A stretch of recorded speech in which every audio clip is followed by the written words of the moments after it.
வணக்கம் நண்பர்களே. தமிழ்நாடு பாலிடிக்ஸில் முக்கியமான டாப்பிக்கை இந்த பதிவில் பார்க்க போகிறோம். நேற்று கரூரில் பாஜக சார்பாக பட்ஜெட் விளக்க பொதுக்கூட்டம் நடந்திருக்கு. இந்த பொதுக்கூட்டத்தில் தமிழக பாஜக மாநில தலைவர் அண்ணாமலை அவர்கள் பேசியிருக்காரு. பேசும்போதே ஃபர்ஸ்ட் டைம் இந்த மேடையில் திமுக கார மாதிரி நான் பேச போகிறேன் அப்படின்னு சொல்லிட்டு தான் டிஸ்க்ளைமர் போட்டுட்டு தான் அண்ணாமலை ஸ்டார்ட் பண்ணியிருக்காரு அவருடைய பேச்சை.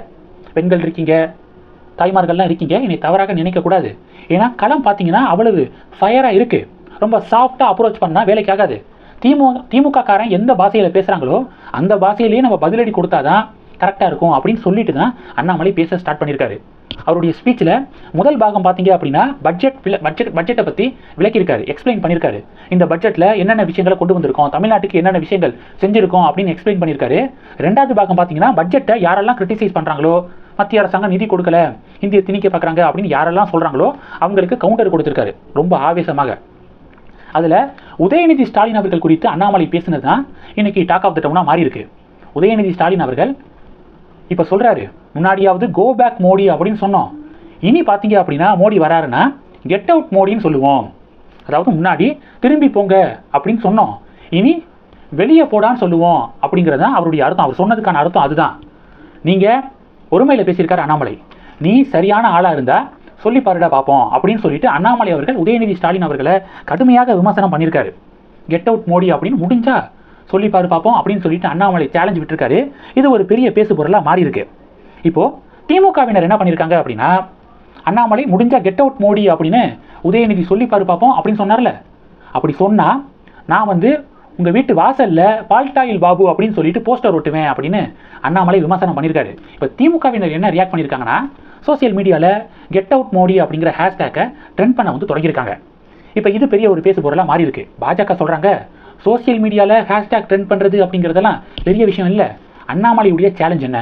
பிரைம் மினிஸ்டர் தமிழகம் வரும்போது முன்னாடி கோ பேக் மோடி அப்படின்னு சொல்லிட்டு திமுகவினர் பதிவு போட்டிங்களே, இப்போ உதயநிதி என்ன சொல்லியிருக்காரு, கெட் அவுட் மோடி அப்படின்னு சொல்லுவோன்னு சொல்லியிருக்காரு. மோடி தமிழகம் வரும்போது கெட் அவுட் மோடி அப்படின்னு முடிஞ்சால் சொல்லி காட்டுங்க பார்ப்போம் அப்படிங்கிறது தான் அண்ணாமலையுடைய சேலஞ்சு. சோசியல் மீடியாவில் ஹேஷ்டேக் ட்ரெண்ட் பண்ணுறதெல்லாம் பெரிய விஷயம் கிடையாது. மோடியுடைய தமிழக வருகையின் போது உங்களுடைய வாயால் கெட் அவுட் மோடி அப்படின்னு சொல்ல முடியுமா? முடிஞ்சால் சொல்லி காட்டுங்க, இதுதான் சேலஞ்சு. இதை முடிஞ்சா பண்ணுங்க அப்படின்னு பாஜகவினர் சேலஞ்சு விடுறாங்க. பிரைம் மினிஸ்டர் மோடி அவர்கள் தமிழகம் ஒரு முறை வரும்போது மழை பெஞ்சிச்சு. கொடை அப்படின்னாலே கருப்பு கொடை தானே. முதலமைச்சர் ஸ்டாலின் அவர்கள் பிரைம் மினிஸ்டரை வரவேற்பதற்காக விமான நிலையம் போயிருந்தாரு. அப்போ அந்த மழை நேரத்தில் கூட கருப்பு கொடையை பிடிக்கல, வெள்ளை கொடை பிடிச்சிட்டு முதலமைச்சர் ஸ்டாலின் அவர்கள்லாம் நின்றுக்கிருந்தார். கருப்பு கொடை பிடிச்சா அதனால ஏதாவது பாதிப்பு வருமோ அப்படிங்கிறதுக்காக பயந்து வெள்ளை கொடை பிடிச்சாங்க திமுகவினர்.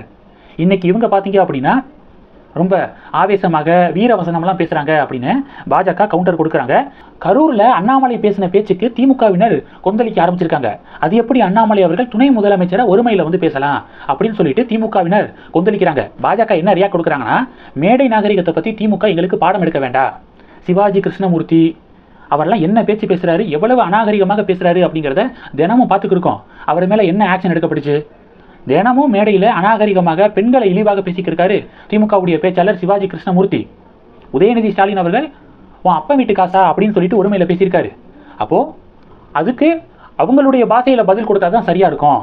தமிழக மக்கள் விரும்புகிறது சாஃப்டான பொலிட்டீஷியன் கிடையாது, அக்ரெசிவான கரெக்டாக பாயிண்டாக பேசக்கூடிய பொலிட்டீஷியனை தான் தமிழக மக்கள் விரும்புவாங்க. அந்த வகையில் அண்ணாமலை தான் இன்றைக்கி இருக்கக்கூடிய அரசியல் தலைவர்களில் அக்ரெசிவான, அதே நேரத்தில் சொல்லக்கூடிய கருத்தை சரியாக சொல்கிறது, எந்த ஒரு திணறலும் இல்லாமல் சரியாக நெத்தி போட்டு அடித்த மாதிரி பாயிண்ட்டை சொல்கிறதுல அண்ணாமலை தான் எக்ஸ்பர்ட்டாக இருக்காரு. அண்ணாமலைக்கு பொதுமக்கள் மத்தியில் ஆதரவு இதனால தான் பெருகுது அப்படிங்கிறத மறந்துடாதீங்க அப்படின்னு பாஜக கருத்து தெரிவிக்கிறாங்க. இப்போ இந்த டாப்பிக்கு பேசு பொருளாக மாறி இருக்கு. இந்த டாப்பிக்கை பற்றி கரூரில் அண்ணாமலை அவர்களுடைய ஸ்பீச்சு, திமுகவினருடைய எதிர்ப்பு, ஹேஷ்டேக்கு கெட் அவுட் மோடி அப்படிங்கிற ஹேஷ்டேக்கை திமுகவினர் ட்ரெண்ட் பண்ணுறது, இந்த ஹேஷ்டேக் ட்ரெண்ட் பண்ணுறதெல்லாம் அம்மஞ்சல்லிக்கு பிரோஜனம் இல்லை அப்படின்னு பாஜக கவுண்டர் கொடுக்குறது, இதை பற்றி உங்களுடைய கருத்துக்களை மறக்காமல் கமெண்ட் பண்ணுங்கள். தொடர்ந்து நம்ம சேனலுக்கு சப்போர்ட் பண்ணணும் அப்படின்னு ஆசைப்பட்டீங்கன்னா நான் பேசக்கூடிய வீடியோக்கு கீழே நன்றி அப்படிங்கிற ஆப்ஷன் இருக்குது. அதை கிளிக் பண்ணி உங்களால் முடிந்த தொகையை சேனல் வளர்ச்சிக்காக கொடுத்து உதவி செய்யலாம். இல்லை ஜாயின் பட்டனை கிளிக் பண்ணி நம்ம சேனலுக்கு மெம்பராக ஆகலாம். நன்றி. ஜெய் ஹிந்த்.